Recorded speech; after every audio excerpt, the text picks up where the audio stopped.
Hi, Coach Alvin po. So, I grew up in the streets of Murphy, Cubao. Doon, I remember wala pang kain for breakfast. Aayain ka na ng mga kaibigan mo para maglaro ng basketball. Dire-diretso na yon, uuwi lang saglit, kakain, tapos laro ulit. Half court, full court, nakakarating kami sa loob ng Camp Aguinaldo para maglaro.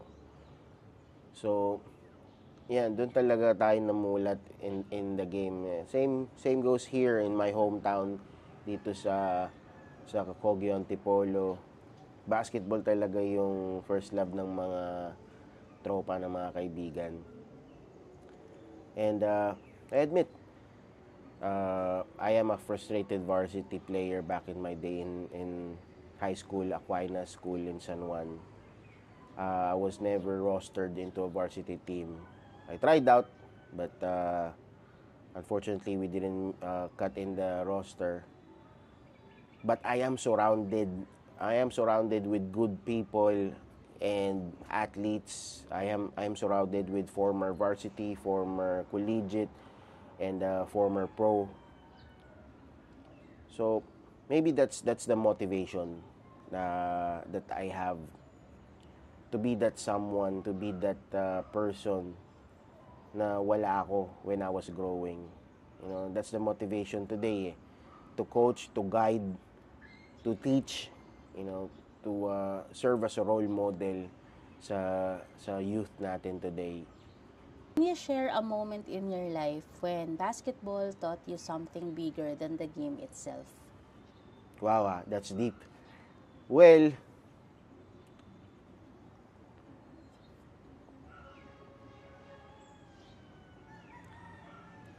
you know, as a player and as a coach, malalim ang game of basketball. Perhaps everyone here knows that. But to some na hindi pa, malalim, sobrang lalim ng sport. It really involves your hard work, your dedication, your being a team player, understanding it.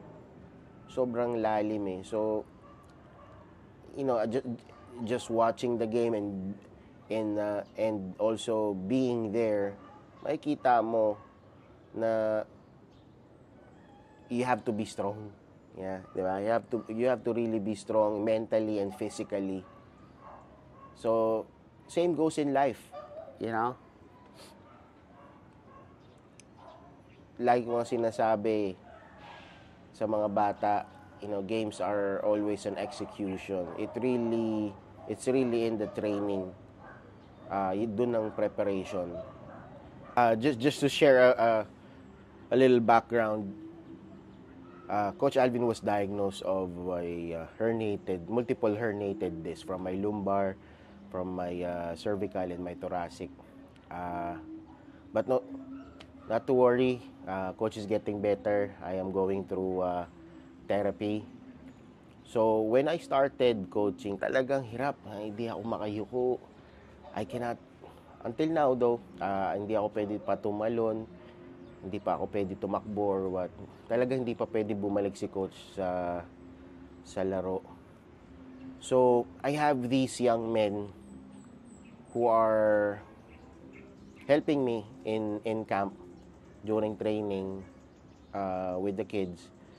Andyan sila Andrew, sila Brent, sila Prince, sila Jeric, sila Wilmar. These are my staff, my assistant. Sila yung I teach and they do demonstration. And malaki ang pinagbago ng mga batang to. They now have the values, you know, respect, discipline, consistency, and hard work. And I can proudly say na dalawa doon was rostered into a varsity team in their high schools. So, talagang tututukan mo ang pag pag-coaching sa kanila or ang pagtuturo sa kanila. You're like a coach at the same time you're also being their father. And I'm glad na itong mga batang to talagang nakikinig sila. So perhaps that's my definition of success. Sabi ko nga sa kanila, when they reach collegiate and they get rostered or drafted sa isang school or varsity to get a scholarship, tapos na yung mission natin sa kanila. Yes. Coach, you often emphasize discipline, commitment, consistency, and respect. Can you share a story of a player who transformed through these values? Would you know one? Okay, yes. Well, he's part of my staff and at first talagang makulit tong batang to. And it really shows in his body language na talagang gusto lang maglaro ng basketball, na hindi talaga niya pa alam yung dynamics. But now, you know what? I can proudly say na itong batang to serves as, it reflects sa kanya na yung maturity. Sa kanya na nga nanggagaling yung maturity, nagagayahin ng mga kasama niya. And yung sipag, talagang lumabas na sa kanya. Marunong na siya magkusa. And the utmost respect nandun na sa kanya. I'm not gonna say his name, but he know who he is. And I would like to say, I'm proud of you, kid. Just don't let any distraction come into your way. Keep up the consistency. What's your message to parents who are looking to support their child's basketball journey the right way?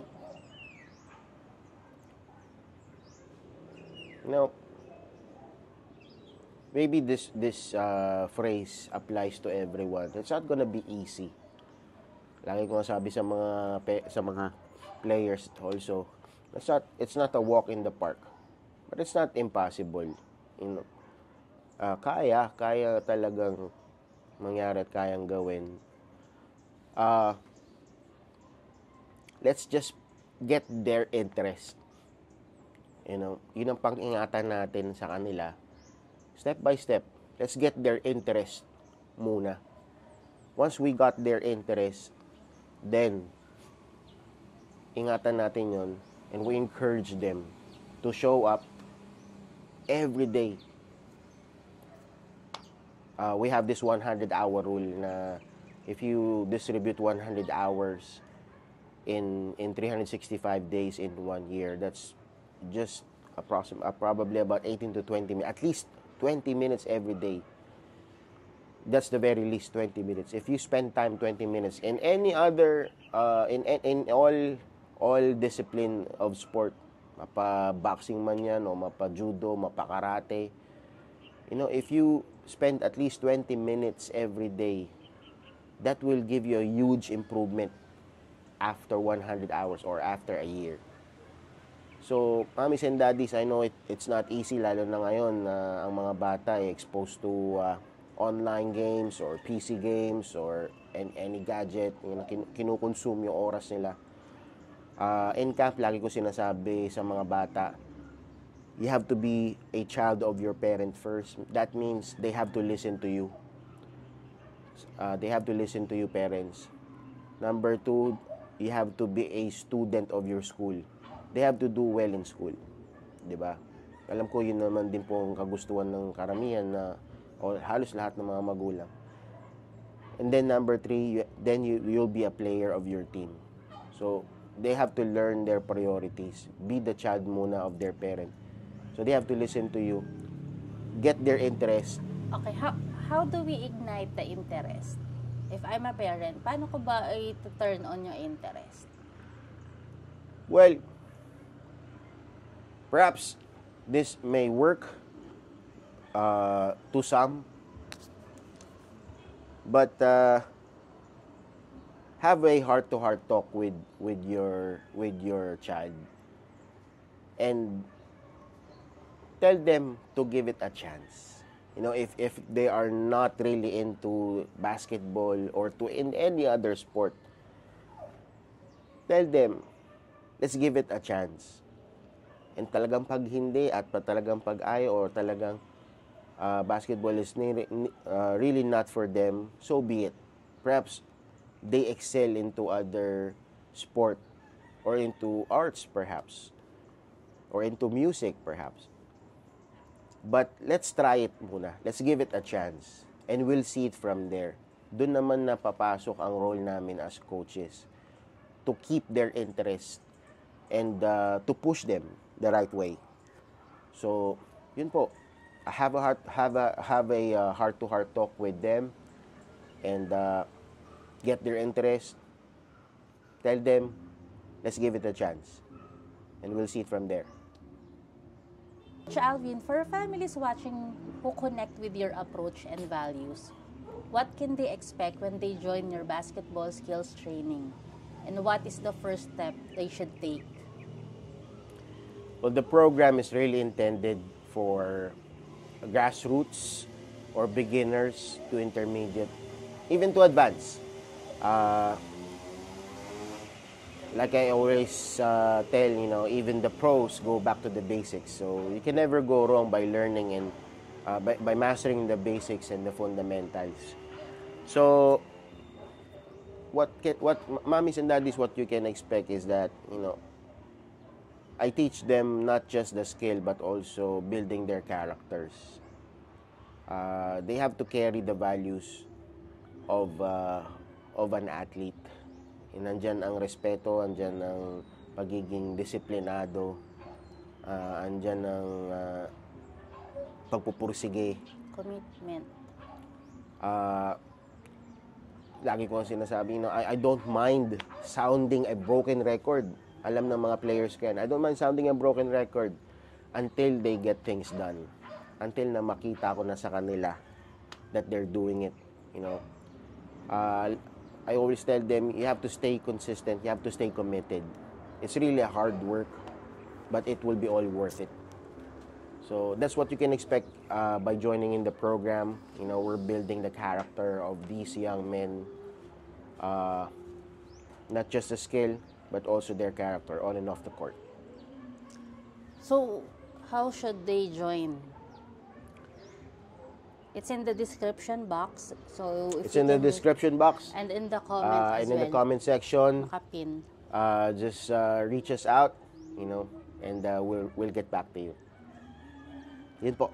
Marami pong salamat.